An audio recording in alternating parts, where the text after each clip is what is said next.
আজ আপনাদের পাতে এমন কিছু করতে চলেছে যা দেখে চোখ কপালে উঠবে, জিভে জল আনা এক সুস্বাদু চমক। কিন্তু কি তা এখনই বলবো না, দেখতে থাকুন শেষ পর্যন্ত। প্রথমে আগে থেকে ধুয়ে রাখা রূপচাঁদা মাছগুলোর মাঝখানে ভালো মতো কেটে নেব, যেন মশলাগুলো ভিতরে প্রবেশ করতে পারে। তারপর এখানে একে একে লবণ, মরিচের গুঁড়ো এবং হলুদের গুঁড়ো দিয়ে দেব। ভালো মতো মাছের গায়ে মশলাগুলো মেখে নেব।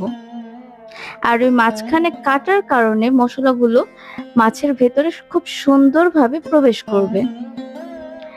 এভাবে মশলাগুলো মাছের মধ্যে মেখে কিছুক্ষণ রেখে দেব।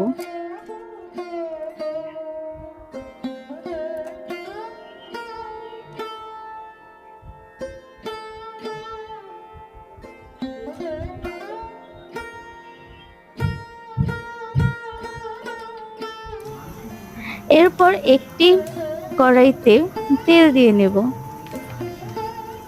এর মধ্যে একটু লবণও দিয়ে নেব, যেন কড়াইয়ের গায়ে মাছটা লেগে না যায়। চারপাশে তেলটা ভালো মতো ছড়িয়ে দেব।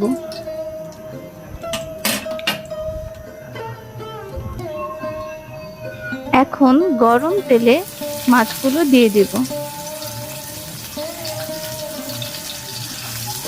সাবধানে দিতে হবে যেন হাতে তেলের ছিটে না লাগে।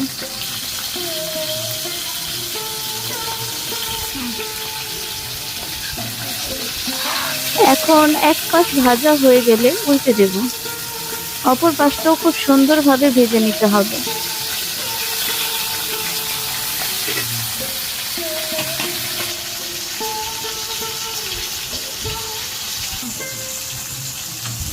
দুই পাশ সুন্দরভাবে ভাজা হয়ে গেলে এখন একটি প্লেটে মাছগুলো সার্ভ করে নেব।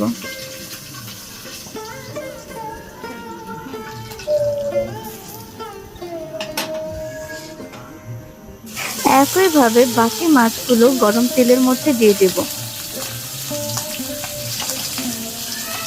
চেষ্টা করবেন সরিষার তেল দিয়ে মাছগুলো ভাজার, তাহলে স্বাদ এবং ঘ্রাণ দুটোই খুবই সুন্দর আসবে।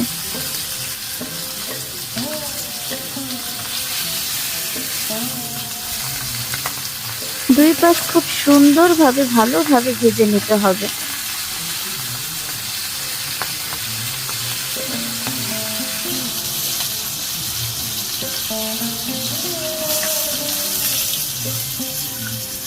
এবার মাছগুলো সুন্দর ভাজা হয়ে গেছে, প্লেটে তুলে নেব।